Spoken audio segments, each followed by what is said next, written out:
Buenos días, doctora Roselín Fátima Hernández Ríos.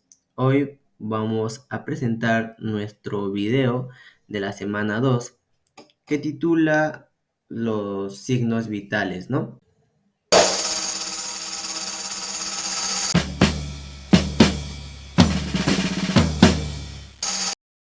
Los signos vitales, ¿no? Es algo muy importante y fundamental, ¿no? Que debe conocer todos los trabajadores y personas de salud, ¿no? Porque podemos demostrar que la persona está con vida todavía y podemos ver que existen los signos vitales, ¿no? En esta persona. Ahora, cada uno de estos signos tiene un estándar, ¿no? De medición ya establecida y para el registro de cada uno de ellos, pues vamos a utilizar algunas herramientas, algunas veces vamos a usar las manos, pero otras ocasiones usaremos las herramientas como el estetoscopio, el termómetro, el tensiómetro, dependiendo de cada uno de los signos que vamos a tomar, ¿no? Los estándares para la medición de los signos son los siguientes. La presión arterial, pues el valor normal es de 125 a 80. Sin embargo, una persona que tenga 125 a 90, 124 o a 85, no significa que tenga un problema de tensión arterial y por lo menos tiene una presión debajo de 100 a 60, ¿no?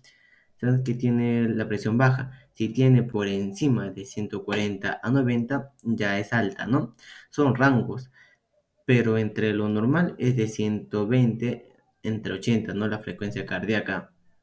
Ahora, en adultos generalmente es entre 60 a 100 pulsaciones por minuto, es lo normal. Si es por encima, tenemos una taquicardia, ¿no? Si tiene por debajo de los 60, sería una bradicardia. Ahora, en niños es un poco más alto, ¿no? Puede llegar hasta 140 y todavía no es una taquicardia. Pues incluso hasta en recién nacidos es un poco más alto. Ahora, en ancianos sabemos que la frecuencia cardíaca tiende a bajar, ¿no? Y puede llegar hasta los 60 o un poquito menos, ¿no? Si aún sigue siendo normal, ¿no? Sabes que la temperatura corporal normal de un adulto varía, ¿no? Entre 36,5 y 37,2 grados Celsius, ¿no? Y en niños, generalmente de 36,5, ¿no? Y de ahí empieza a subir, empieza a tener un poco de fiebre, ¿no? Sabemos que la frecuencia ventilatoria, el estándar de la frecuencia no respiratoria por minuto en niños es entre 20 a 30 respiraciones por minuto, ¿no? Ahora en adultos es de 12 a 20, ¿no? Y en ancianos puede bajar, ¿no? De 14 a 60. Estos son los rangos, ¿no? Normales. Ahora vamos a hablar que, que consiste o en qué significa cada una de ellas, ¿no? En presión arterial, la presión que realiza la sangre contra las paredes de las arterias, ¿no? Cuando se transporta hacia todo el cuerpo. Entonces, la sangre, cuando sale impulsada desde el corazón, hace una presión, ¿no? Sobre las paredes de las arterias y esas arterias circulan por todo el cuerpo, ¿no? Sabes que la presión sistólica y diastólica son los dos componentes de la presión arterial. La sistólica representa lo que es el valor mayor, ¿no? Y concierne a la tensión arterial, ¿no? Del corazón. Se contrae y expulsa la sangre, ¿no? Hacia los vasos sanguíneos durante la sístole, ¿no? Entonces, en otras palabras, tenemos que la representación cuando el corazón se contrae y se cierra, y entonces al hacer la expulsión de la sangre del corazón hacia los vasos sanguíneos o también a las arterias, y entonces en ese consiste lo que es la sístole, ¿no? O sea, que el valor mayor, ¿no? Cuando decimos 120 sobre 80, entonces la sístole sería el 120, mientras que la diastólica en el valor menor sería en el mismo ejemplo sería de 120 sobre 80, sería el 80, ¿no? Lo que sería la diástole, ¿no? Este incumbe a la tercera arteria en el momento que el corazón está en diástole, ¿no? Esta recibe sangre cuando se abre para recibir. Se contrae el sístole y es y es el diástole cuando la sangre ejerce, ¿no?, presión a las paredes, ¿no?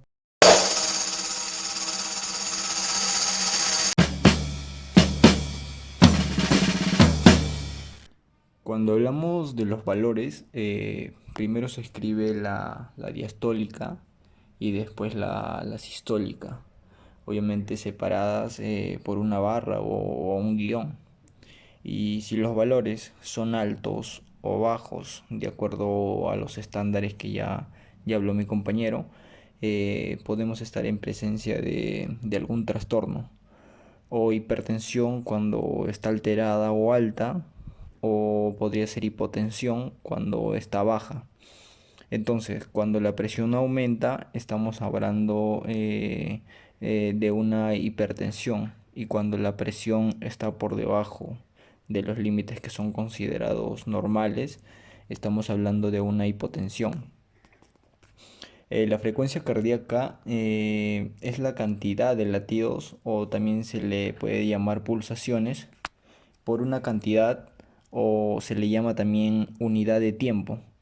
Y después se puede medir con el paciente, que puede estar en reposo o realizando una actividad también. Entonces, de esta manera podemos expresarla en latidos por minuto.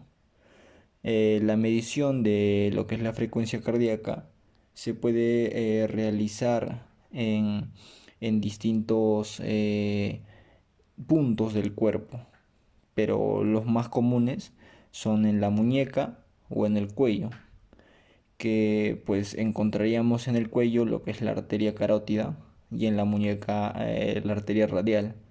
Entonces, también podemos mirar cómo está el estado físico de una persona, debido también a lo que es la frecuencia cardíaca, y dependiendo también de la genética, así como también de lo que es la postura, la edad, el sexo y su estado también que es psicológico. Todo eso influye en que la frecuencia cardíaca esté alterada o no. Entonces, la medición de la frecuencia cardíaca del paciente, lo más ideal es que se tenga en reposo.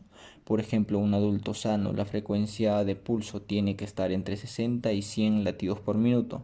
Y si está haciendo ejercicio, estos valores se elevan a 150 y 200, y es normal.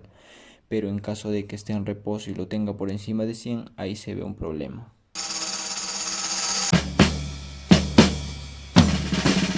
La temperatura del cuerpo va a depender del consumo de líquidos y de alimentos, y sobre todo de la actividad realizada.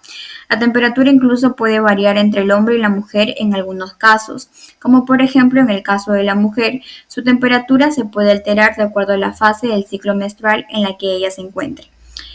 Hay que tener en claro que el cuerpo va a poseer o posee la capacidad de lo que sería la termorregulación, y le permite regular su propia temperatura. Cabe mencionar que la temperatura se puede tomar en tres zonas: en la zona de la axila, en la zona de la boca o en la parte rectal. En la parte rectal y en la zona de la axila es donde se van a obtener las mediciones más precisas. Asimismo, cabe mencionar o tener en cuenta que el termómetro rectal solo se puede usar para la parte rectal, no se puede esterilizar. Como ya lo mencionaron anteriormente, hay que aclarar o hay que tener en cuenta también que la temperatura normal es de 36.5 a 37.2. Vamos a ver lo que es un aumento de la temperatura dependiendo si es que existe alguna patología o una infección en el paciente. Solo en estos casos vamos a ver lo que sería una alteración de la temperatura. Bueno, con respecto a lo que sería la frecuencia respiratoria, pues sería el número de las respiraciones en las cuales van a incluir las inhalaciones y las exhalaciones que se realiza una persona en un periodo específico de tiempo. Por lo general se va a medir por minutos.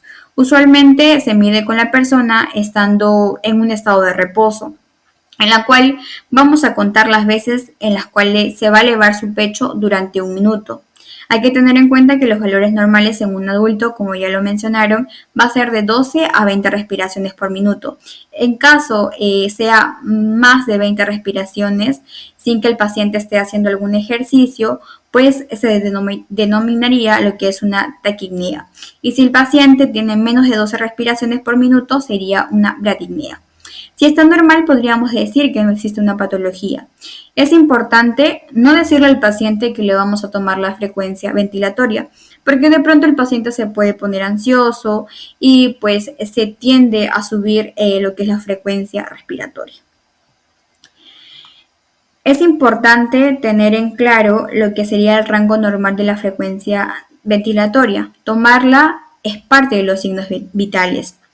Si es que existe lo que es el aumento de la frecuencia ventilatoria, pues podríamos decir que existe lo que son problemas respiratorios o problemas cardíacos.